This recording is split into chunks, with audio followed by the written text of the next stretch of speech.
so much for coming tonight. I know it's a really busy week. There's tests, there's all kinds of things going on, so we appreciate everything. I know there's a route change and that made things a little bit difficult, but hey, this is a nice week, so it looks like we lucked out. Tonight, okay.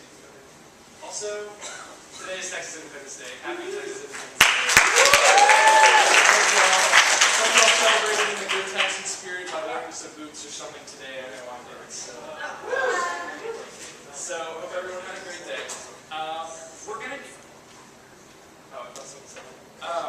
We're gonna get started tonight with a very special speaker who's gonna make for a really great meeting. He's served in the Texas House since 2000. Ever since a very strong grassroots-based campaign in which I'm told he won by one single vote. So that shows the importance of meeting people, of working through the grassroots, and really connecting to people in the community, which is something that as UDems we always strive to do. So he exemplifies that for us.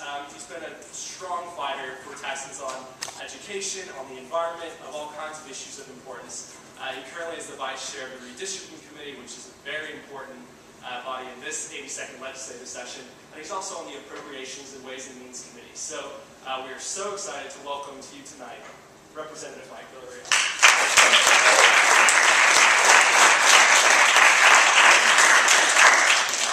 I'm glad to be here, and I have to tell you that I guess a part of me is a little envious, because I went to Texas A&M, where I think if the Democrats could get together, we could fit in a phone booth. I don't know if you know what a phone booth is, because many years ago, there were these public phones, and they were permanently attached.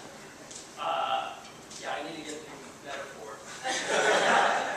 But seriously, Texas A&M had such a different vibe, and it's just great to see the next generation of Democrats and leaders of Texas come together and begin getting involved now. And let me tell you, this legislative session, everything that is at stake, from how we invest in our children, in our public schools, and in our college students, is on the line right now. As you know, there are many other issues that are going to be impacting your life and the life of students coming after you. There's bills on letting textbooks be tax-free, letting guns be on the campus, you name it. People are, with regards to the guns issue, distracting us from the stuff that really matters, which I believe is the education stuff. Real quick, let me tell you a little bit about myself, and then I want to turn it over to you and just talk about anything that's on your mind and take your questions. I got started in politics really when I was in high school.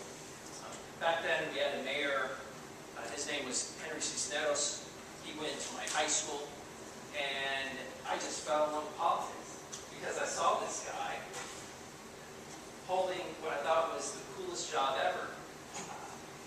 He went to my high school, he went off and got a college education from Texas A&M and Harvard, went to Georgetown, worked on his PhD, got that, came home, ran for office to represent his community and to fight for great causes. That's how I saw it in high school. And I thought, man, what better? How much better can it get? So I decided that I was going to run for office, and Henry pretty much gave me my roadmap. And I was the first to go to college in my family, and so that roadmap pretty much was the only plan I had. Went to A&M, studied economics because I felt like the greatest challenges my community was facing in San Antonio were economic in nature. Why is it that our city focused so much on recruiting jobs, recruiting companies elsewhere to grow jobs in San Antonio instead of just nurturing small business? Why is it that I knew so many people who had to hold one or two jobs, more than one job, to make ends meet? I studied economics to figure out some answers to that and to come back home with some tools so I could actually not just run for office, but do a good job in public service. I went on and got my master's in public policy from the Kennedy School.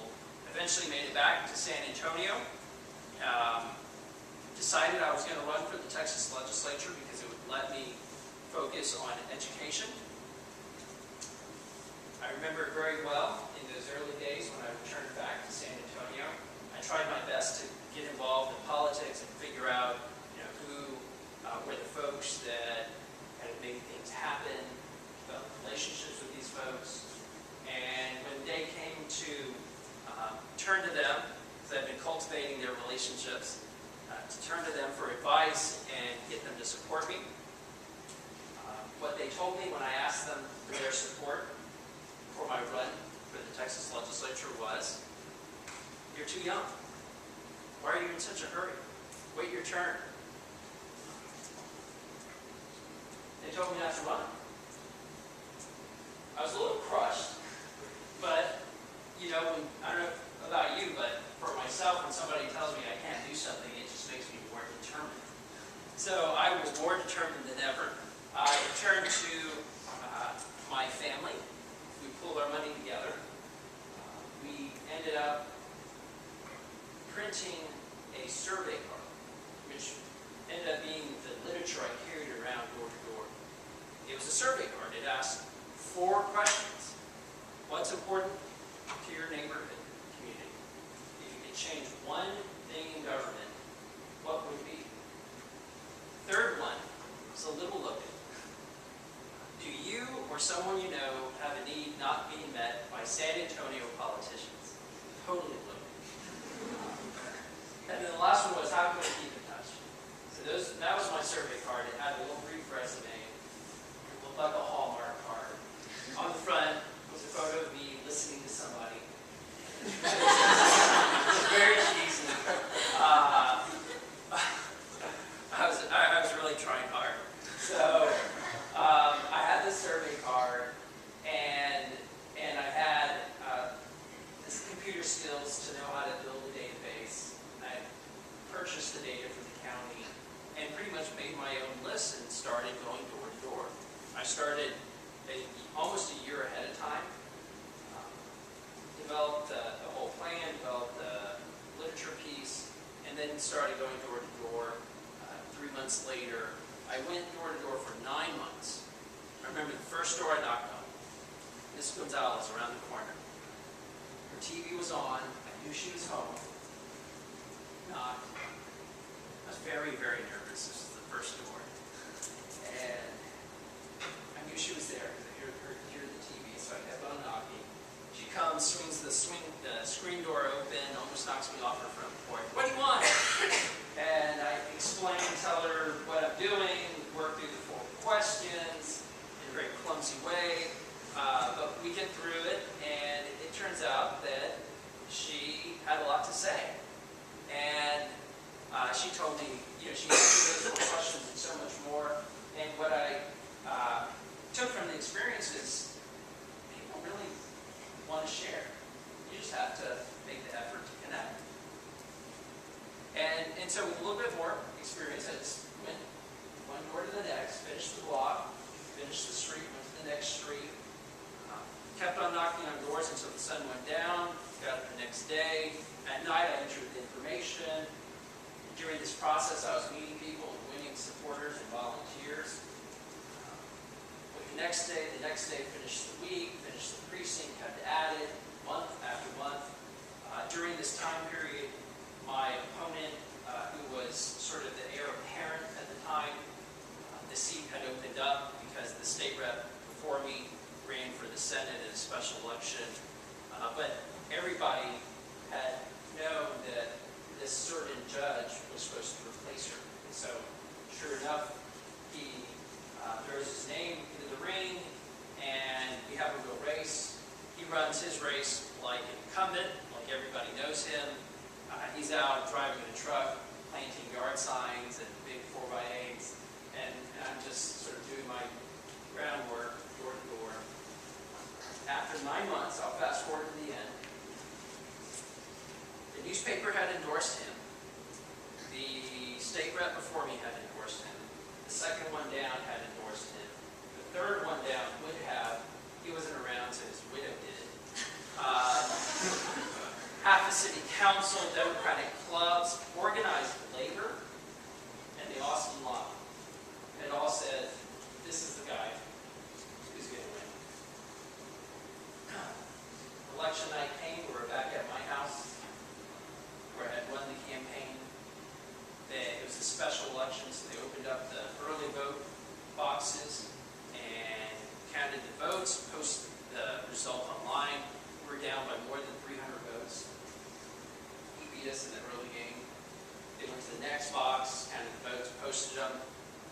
Gap. Now he was just down, now we were just down 225, and it just got better. Every box they opened. We get to the very end, we're down by like 17. They count the last box. That night, we won by 1 vote. And everybody in the house just cried and laughed. We couldn't believe it. It was an incredible celebration. It's the best campaign I've ever run because we were the underdog and we brought together a lot of young people. There's this one student who was a high school student at Breckenridge, but she learned that she was registered to vote, and so we took her to go vote. And so she had this sort of lesson that was her one vote that did it. There was some supporters there. His mom had been a legal resident for many, many years, finally decided to become a citizen and go through that process.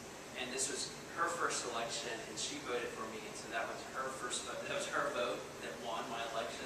You know, another guy, friend, was doing business in Austin. He drove down, and he was tired, and got into his apartment, and had gotten out of his work clothes, and realized that the polls were going to close at 7, so he got his shoes back on and redressed and out the door, and he made it just in time. And he says 1 vote. Everybody had a 1 vote story. It was really amazing. That night, all the news groups came, the TV stations, and it was a wonderful civic lesson for all of San Antonio that people matter. Not endorsements.